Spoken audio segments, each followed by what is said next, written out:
बिस्मिल्लाहिर्रहमानिर्रहीम। अस्सलाम वालेकुम। जैसा कि आपको मालूम है, रमज़ान शरीफ का सिलसिला जारी है।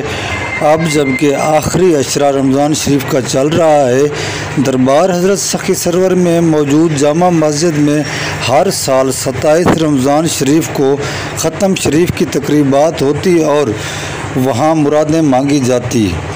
अब जबकि बीमारी के पेश नज़र 12 मार्च को दरबार को बंद कर दिया गया था, मुख्तलिफ डेटें दी गई, ना खोला गया।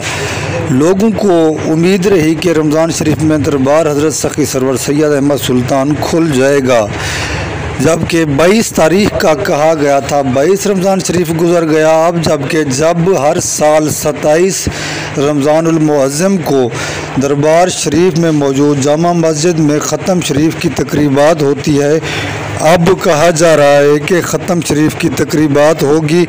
आस पास के लोग वहाँ दरबार में मौजूद मस्जिद में शिरकत कर सकेंगे। एक तरफ तो लॉकडाउन हो रहा है, बीमारी अरूज पर है, दूसरी तरफ जो रमज़ान शरीफ की जो है ना आमद के अलावा अब रमज़ान शरीफ का सिलसिला आखिरी अशरे में पहुंच चुका है। दरबार शरीफ का ख़त्म शरीफ जो 27 रमज़ान को हर साल होता था, आज भी उम्मीद की जा रही है कि 27 रमज़ान शरीफ को दरबार शरीफ को खोला जाएगा और ख़त्म की तकरीबात होंगी।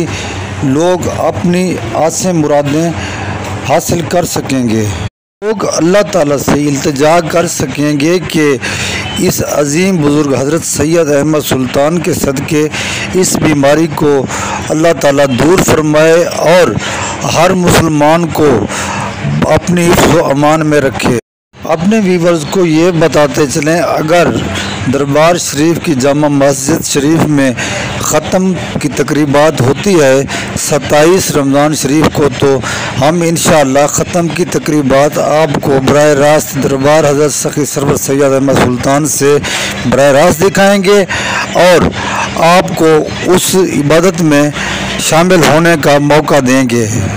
कुछ ज़ायरीन का ये भी कहना था कि क्या दरबार शरीफ को ईद के मौका पर खोला जाएगा। उनके लिए भी यही अर्ज़ है, अगर 27 रमज़ान शरीफ को दरबार को खोला जाता है तो हो सकता है कि दरबार शरीफ को ईद तक खोला जाए, उसके बाद फिर बंद कर दिया जाए। लेकिन सूरत हाल ये है कि 8 तारीख से पूरे मुल्क में मुकम्मल लॉकडाउन किया जा रहा है।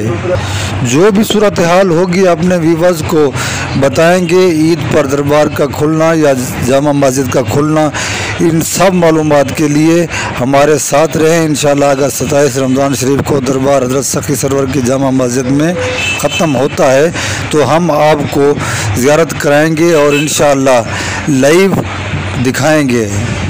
अल्लाह ताला अपने प्यारे बुज़ुर्गों के सदक़े हम सब की नेक ख्वाहिशात को पूरा फरमाए और हमें हर मुसीबत की घड़ी में हमारी मदद फरमाए। अल्लाह ताला हम सब का हामी और नासिर हो और नेक काम करने की तौफ़ीक अता फरमाए और अपने बुज़ुर्गों पर हाज़िरी देने की भी तौफ़ीक अता फरमाए।